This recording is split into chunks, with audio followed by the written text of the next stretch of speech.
आवारे ही महत्त्वाची कडी आहे। ती का महत्त्वाची कडी आहे त्याची कारणं सांगितली पाहिजेत। नामकर्ण आवारे हा भाजपच्या उद्योजक आघाडीचा सरचिटणीस, इंडस्ट्रियल सेलचा नामकर्ण आवारे हा सरचिटणीस, पण सध्या तो थोडा न्यूट्रल अवस्थेत आहे आणि सध्या त्याचं काही भाजपशी काही कनेक्शन दिसत नाही, हे पण तितकंच खरं आहे। जगदंब पतसंस्थेमध्ये कॅप्टन खरात हा 2018 ते 2024 या काळात चेअरपर्सन होता।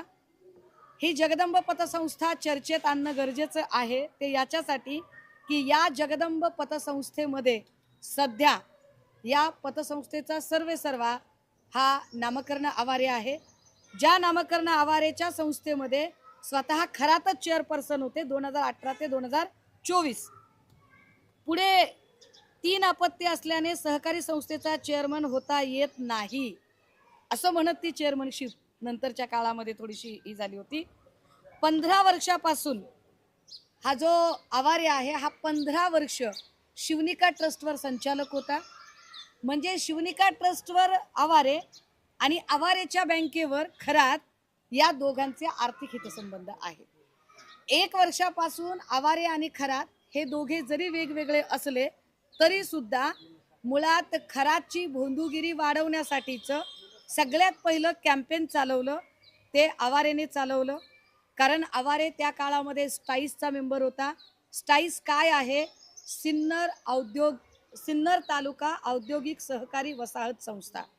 ही सिन्नर तालुका औद्योगिक सहकारी संस्था, या संस्थेमध्ये जे 400 उद्योजक आहेत त्या 400 पैकी 12 उद्योजकांची मिळून एक संचालक कार्यकारिणी बनते।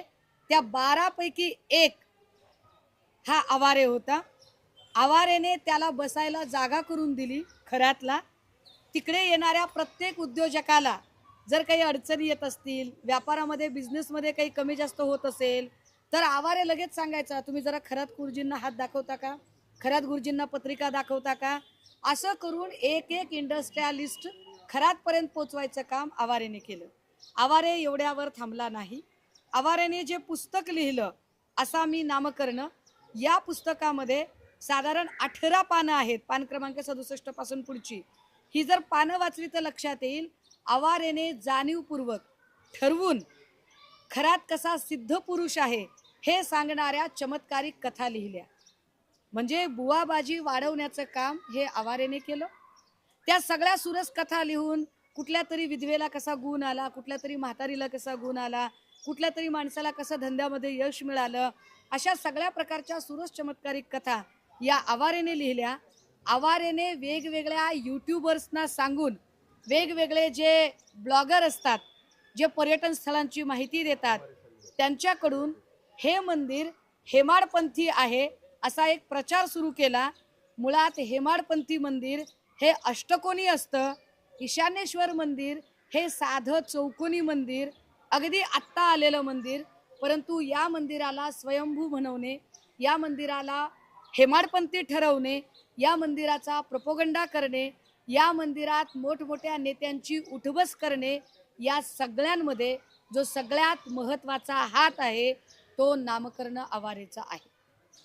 ललित पोफळेने चिकार प्रॉपर्टी कमवली, पण ललित पोफळे हे नंतर आलेलं कॅरेक्टर आणि या सगळ्यांमुळे मग पुन्हा नामकर्ण आवारे आणि या दोघांचे संबंध साधारण 1 वर्षापासून बिघडले।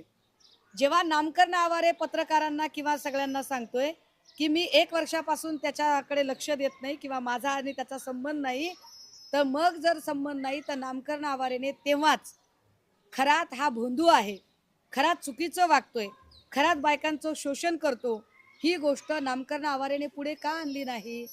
कारण नामकर्ण आवारे आणि खरात हे दोघेही सारखेच पापाचे भागीदार आहेत।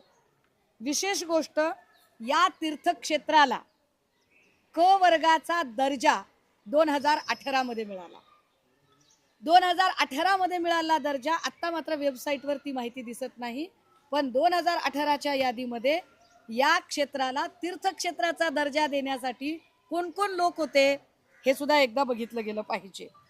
सिन्नर जे मी स्टाईसची जी सगळी माहिती सांगते त्याच्यानंतर या खरातचं आजही म्हणजे खरातची जागा आणि आवारेचं दुकान अशी परिस्थिती आहे.